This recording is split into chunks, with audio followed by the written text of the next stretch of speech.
এটা ভিডিঅ'ত ৰেকৰ্ড কৰি ল'ব নেকি?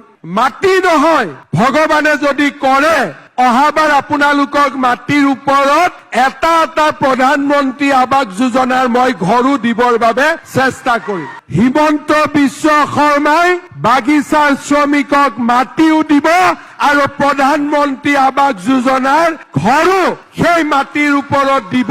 মই আপোনালোকক প্ৰতিশ্ৰুতি দিছো। ঘৰৰ ৰিপেয়াৰিঙৰ কাৰণে 1 লাখ আৰু নতুন ঘৰ বনাবৰ কাৰণে প্ৰধানমন্ত্ৰী আৱাস যোজনাৰ 1,60,000। যেতিয়া বাগিচাত মাটি আমাৰ নিজৰ হৈ যাব, ইয়াৰ পিছত মোৰ লক্ষ্য হ'ল প্ৰত্যেকটো ঘৰ জিঅ' টেগিং কৰা আৰু ভগৱানে কৰিলে মাটি নহয়, ভগৱানে যদি কৰে অহাবাৰ আপোনালোকক মাটিৰ ওপৰত এটা প্ৰধানমন্ত্ৰী আৱাস যোজনাৰ মই ঘৰো দিবৰ বাবে চেষ্টা কৰিম।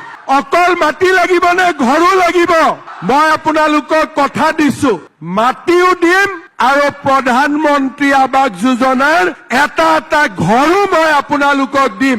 যাৰ ঘৰ আছে পুৰণা হৈ গ'ল তেওঁলোকক ৰিপেয়াৰিঙৰ কাৰণে দিম আৰু যাৰ ঘৰ নাই তাক নতুনকৈ প্ৰধানমন্ত্ৰী আৱাস যোজনাৰ ঘৰ এটা দিম। দিনজয় চাহ বাগিচাত 800 চাহ বাগিচাৰ শ্ৰমিকে শুনি আছে, এটা ভিডিঅ'ত ৰেকৰ্ড কৰি ল'ব নেকি? তেতিয়া আৰু ভাল হ'ব।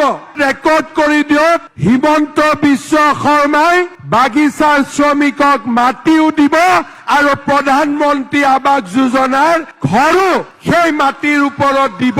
মই আপোনালোকক প্ৰতিশ্ৰুতি দিছো। ঘৰৰ ৰিপেয়াৰিঙৰ কাৰণে 1 লাখ আৰু নতুন ঘৰ বনাবৰ কাৰণে প্ৰধানমন্ত্ৰী আৱাস যোজনাৰ 1,60,000।